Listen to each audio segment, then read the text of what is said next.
From arcades to homes and even your pocket, the video game industry has grown quickly. And we're entering an era where gaming will be more popular in our culture than ever before. The highest grossing media release of all time from any entertainment category is a video game. Companies making and selling games have been growing on par with major tech companies. And revenue from the gaming industry has already eclipsed revenue from music and the box office combined. It doesn't stop there. Revenue is projected to grow to $196 billion by 2022.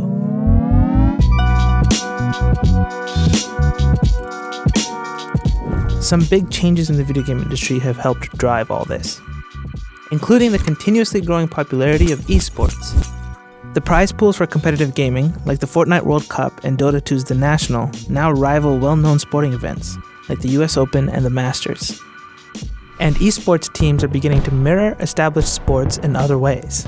They're getting branded arenas, being purchased by well-known sports teams, and earning sponsorships from worldwide brands. They are considered a varsity high school sport in 8 US states and an academic discipline in South Korea. Esports players are even earning college scholarships. A total of $15 million was distributed across 200 schools in 2018. This growth in esports overlaps with increases in people watching live-streamed gameplay. YouTube, the second biggest site on the internet, has a now integrated streaming platform dedicated to gaming. Twitch, now owned by Amazon, is one of the top 50 most trafficked sites in the world. Its viewership rivals some US cable networks. Microsoft has also entered the live streaming gameplay market with Mixer.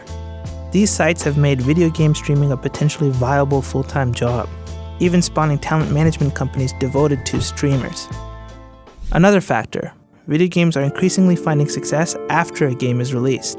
Fortnite is the obvious example here, making headlines for its remarkable revenue from in-game sales after launching its Battle Royale mode for free. The game even prompted a Netflix earnings report to say, "We compete with and lose to Fortnite more than HBO for screen time."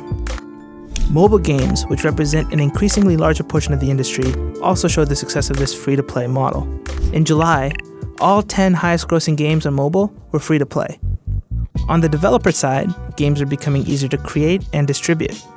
Some powerful game engines no longer have an upfront cost, and a plethora of digital marketplaces give instant access to a global market.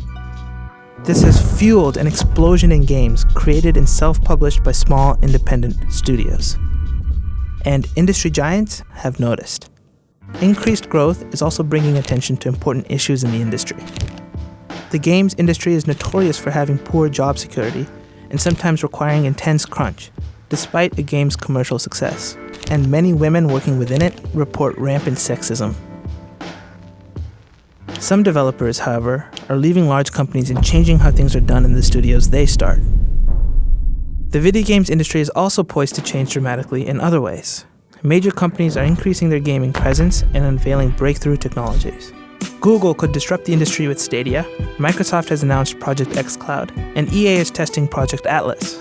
These promise to bring big-budget games to almost any modern device with a screen and an internet connection, making it almost as easy as films and TV on streaming platforms. Apple is rolling out Arcade, a game subscription that promises to unite its devices and launch over 100 new games.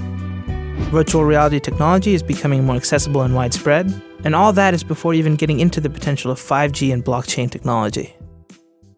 These days, it seems like the industry has yet to find a level cap.